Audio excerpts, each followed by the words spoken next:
Hello, fellow translators. So this video will be for all of you. I've been getting a lot more, well, not a lot more, but I've been getting a steady amount, a steady volume of questions relating to setting up a translation agency. People who are freelance translators and who want to open up or set up a freelance translation agency and to see how to go about doing that, how to do it. And they're asking me because I've done it, I have a course on it, and so they have a lot of questions. I wanted to cover some of the main questions. If this is something you're contemplating, then I wanted to cover some of the main issues that you will have to deal with, that you should deal with, that you should keep in mind when you're first starting out. I'm not going to get into the nitty gritty and things that change from place to place. Like recently, I was contacted by some people in Ethiopia, and where apparently there, when you set up a bank account, apparently you're not allowed remittances of any type in Ethiopia. So a bank account in Ethiopia won't help for international business as much. They need to open one outside the country and go through all these things. I won't cover any of that, but I will cover general stuff that pertain to all of you who might be wanting to start off. And if you're freelance translators and you would like to set up an agency and offer other languages and see how to go about doing that, I wanted to cover some of the main issues you're going to deal with, that you're going to hit when you start doing this. So first of all, the difference between being a translator and running a translation agency, let's see. First of all, there's no more translating. You won't be translating anymore. You won't be doing that. You'll be hiring other translators to do it, and you will be finding people who need translations, hiring other translators. You'll be the intermediary, the agency, which means intermediary basically, and that's it. Now you might think, well, I could still do some of my own translation, stuff like that, and it's true, you could, and I have. But it really complicates your life a lot if you have to do that. And regardless, you have to get used to not being part of the translation process. So just bear that in mind. And so it might seem odd because all of your training up until now has been being a translator and how good you are as a translator, but you won't need that skill anymore. It helps. It definitely helps when dealing with translators. In fact, more than the translation itself, it helps having had the skill of being a translator and knowing what to expect and how things are on the receiving end. And so you can relate to them a lot more. So if you're not translating anymore, what are you going to be doing? Well, you're going to be doing other things. You're going to be finding clients. First and foremost, that's by and large 90%, 95, 99 maybe percent of the time. That's the toughest thing to do, is to find the clients. Some people think finding clients is not hard, and so good for you. And but for me, it's always been the hardest part as well, finding clients. Another thing you're going to have to do is find the translators. People need. I needed a translator from Mongolian to Italian, which is next to impossible. You need to find these translators, and not only translators, you need to find good translators you can count on, who are available, who can perform what needs to be performed, and you need them to do that for you. And so along those lines, you also need to project manage. Project manage means receiving the translation, sending it to the translator, receiving it back from the translator, sending it to an editor maybe. And in fact, usually, definitely in the beginning, you want to be sending it to an editor as well to make sure everything is okay. Getting it back from the editor, then sending it to the client to make sure all this is done within the deadline, within the timeline, and that you're still making money off of it, because you have to pay the translator and the editor, and you're getting paid from the client, and you need to figure all that out. It might seem simple if you just think, well, of course I need to, earn more than I pay. But when you start getting into the whole thing, it can get a lot more complicated. So that's project management, basically. That's what that is. You'll need to be doing a lot more of that. And there are certain types of software you can get that can help you out with that.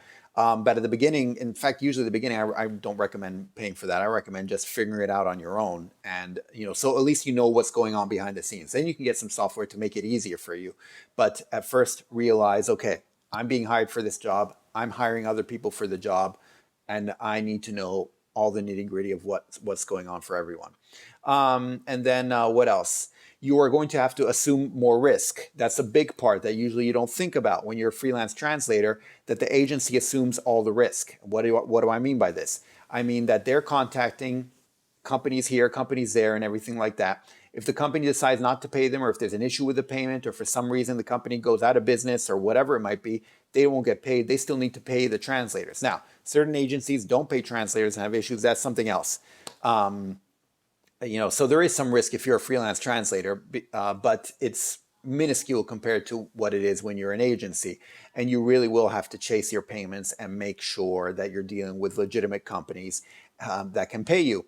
And so, yeah, you will assume more risk because whether you get paid or not, you still have to pay your translators unless you want to just be blacklisted right away, pretty much, because that's exactly what they'll do. As a translator, you probably know that you can do this on pros.com, Translators Cafe, stuff like that, and then get them banned if they have enough bad reviews. And so you will be assuming more risk. So keep that in mind when you become an agency. And another thing is that you will have to communicate with clients, with end clients. Now, what do I mean by this? I mean that you will have to speak to them in their language. You'll have end clients who are working in the financial industry, legal industry, art historians, who are poets, who are working in hospitals, stuff like that. They don't know how translators talk and think and feel. And, and I get this all the time. A lot of people ask me, oh, what's your rate per page? What's your rate per book? What's your, how much do you charge per project and stuff like that? And, they don't realize that it's per word, first of all. Second of all, even if they did, it wouldn't mean much to them. And they don't know the intricacies involved. So you kind of have to guide them through. You need to help them. You need to educate them, but not doing it. You don't want to look down on them while you do that. You have to be very respectful, but still educate them as to what's needed. So if they say, and I was contacted by a law firm, and they said, look, we have 11 files of, like, I can't remember what it is, 30 pages each, in each file. Can you translate it? So I wrote back, I'm like, sure. Which language? And so they told me the language. And then I'm like, can you at least send me a sample of it? If you can't send me the full document, can you send me a sample? Because that gives me a better idea. Because obviously, and even then it's hard because certain pages might be full of text with stamps in the margins and everything. Other ones might just be one stamp in the middle and that's it. It's really hard to do it per page. Anyway, you kind of have to communicate and walk them through this and figure stuff out on your own, because I had to give a quote they're not going to scan all the files just for a quote. So they had 2 files that they had scanned and, 2 pages, and they sent those to me, and I had to come up with a quote based on that. So you're going to have to do that. You're going to have to communicate with them as well in terms of expectations and what's needed. I've been asked to, translate huge stuff like, 73 pages into Polish by tomorrow. And I'm like, what are you talking about? And so it takes a lot of communication because they don't speak the translator's language. You need to be a translator that's a confusing way to put it. So how do I say? But yeah, they don't speak our lingo, basically. They don't know what we deal with, how we deal with it and stuff like that. They have their own stuff to deal with, trust me. And they're going through a lot of stuff on their own. And so you kind of need to make it clear, say, look, translators, this is what we're dealing with. And so, we'll handle it all for you. Don't worry. But this is what we need from you, something like that.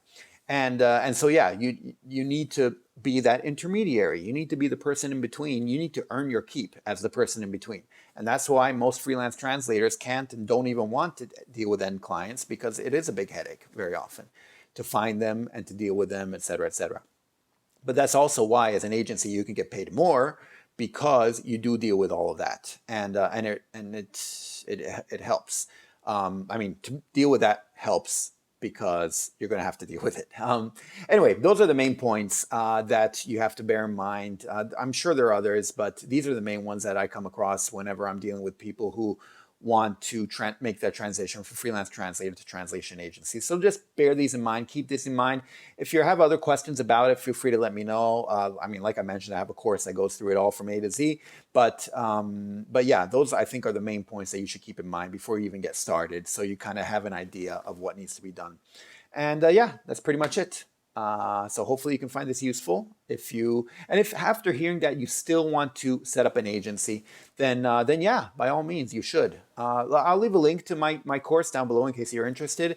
But yeah, otherwise just try it out and see how it works. You can partner up with other translators and try to go along that journey. And best of luck to you. But yeah, that's pretty much it. I'll talk to you next time. Okay, thanks. Bye. Savedum.